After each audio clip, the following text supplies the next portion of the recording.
Du coup, Mira, Randamie Archou, j'ai 32 ans, je suis spécialisée dans le marketing et le commercial et je suis cofondatrice de Midzir.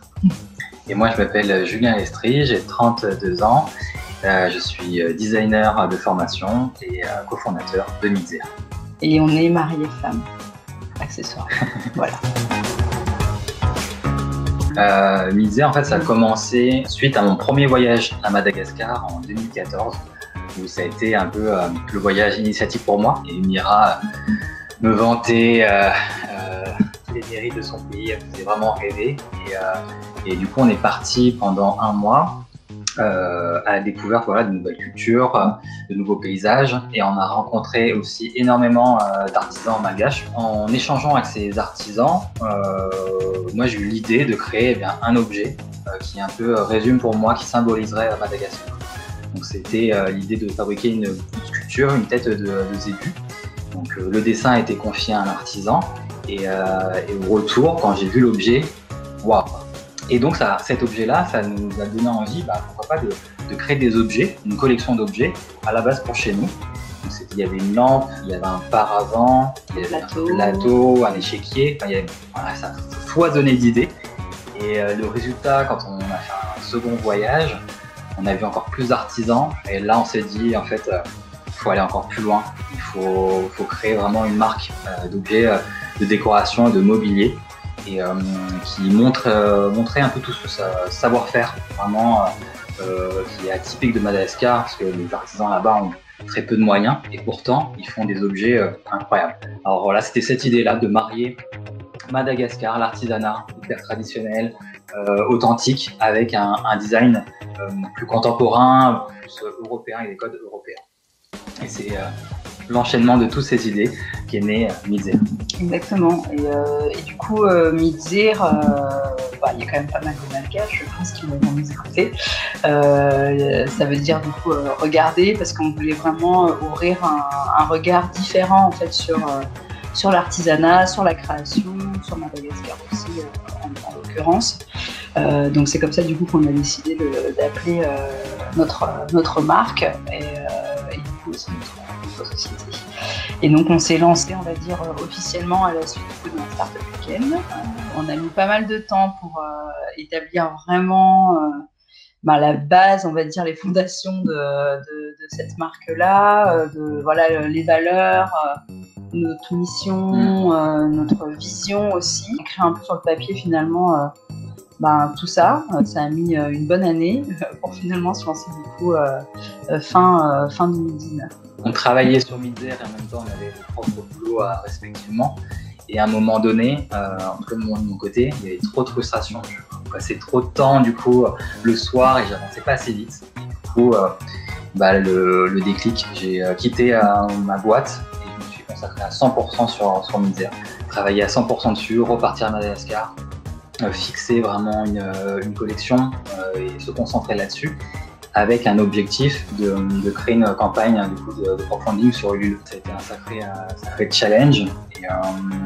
Et plus à ce moment-là, au moment de se lancer, il y a eu plein d'événements, type les grèves, type les gilets jaunes, parce qu'on avait créé pas mal dans notre plan d'événements qui nous a vraiment montré chaque collection, où on échangeait avec les gens pour leur raconter l'histoire. Et Migiri Night, on a fait ça. Ouais, Midzir Night. On espère qu'il y en aura d'autres d'ailleurs. C'est l'idée vraiment de partager de A à Z tout le processus de création, de développement, que les gens ici connaissent l'histoire de nos artisans. L'ADN de Midzir, c'est donner du sens. Donner du sens, c'est quoi? C'est remettre l'humain en premier plan. Vraiment, quand on voit un objet, vous savez qui l'a fabriqué, quelles étaient les intentions, ensuite où est-ce que ça a été fabriqué, avec quelle matière, quelle est l'histoire de l'artisan, puis ensuite l'impact écologique, dans le choix des matériaux, aussi dans la répercussion après par rapport au voyage, l'export de nos produits, comment on se répercute, comment on équilibre un peu les choses. Vraiment cette campagne a vraiment encore une fois rajouté des piliers, des bases à notre marque.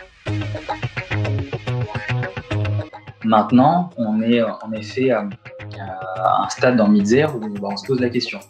Qu'est-ce qui a marché, qu'est-ce qui n'a pas marché, et le questionnement sur le pivot est en plein cœur de sujet. Maintenant, comment on fait pour répondre à cette problématique? Déjà le confinement, le fait qu'on ait dû arrêter toute la production, on s'est dit ok, on va pivoter et on va proposer une alternative.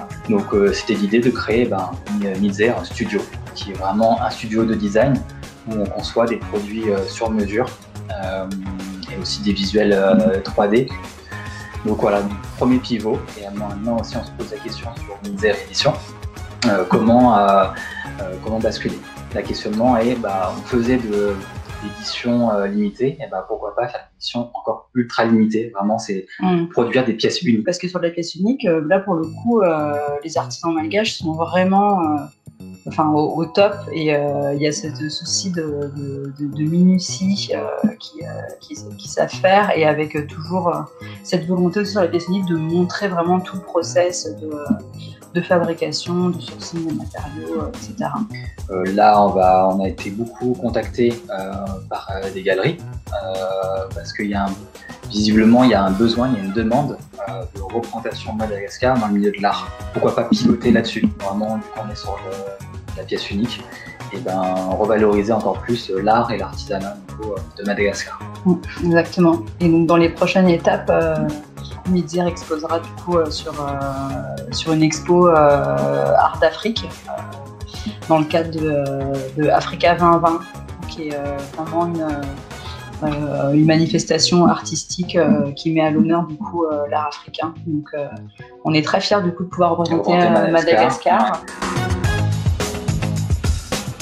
Moi, si j'avais un conseil pour les gens qui veulent lancer leur start-up, l'entrepreneuriat, cette belle aventure, c'est ne pas le faire seul, dans le sens où il faut être entouré. Oui, on peut avoir un associé, s'entourer d'experts, s'entourer de gens bienveillants aussi, pour avoir les bons conseils et puis la bonne prise de recul, en fait, avoir un autre regard finalement sur les projets qu'on lance, parce que parfois en fait c'est difficile d'être 100% objectif et puis de se poser les bonnes questions. Donc moi ce serait vraiment mon conseil principal, c'est bien s'entourer.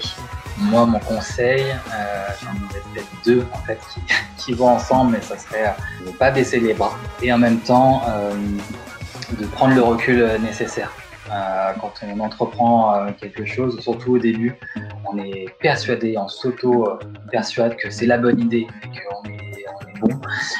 Et finalement, par rapport vraiment à la réalité du marché, on se rend compte que y a des trucs qui collent pas. Donc vraiment s'accrocher, mais prendre le recul nécessaire pour voir les choses qui vont pas et avancer et aller de l'avant.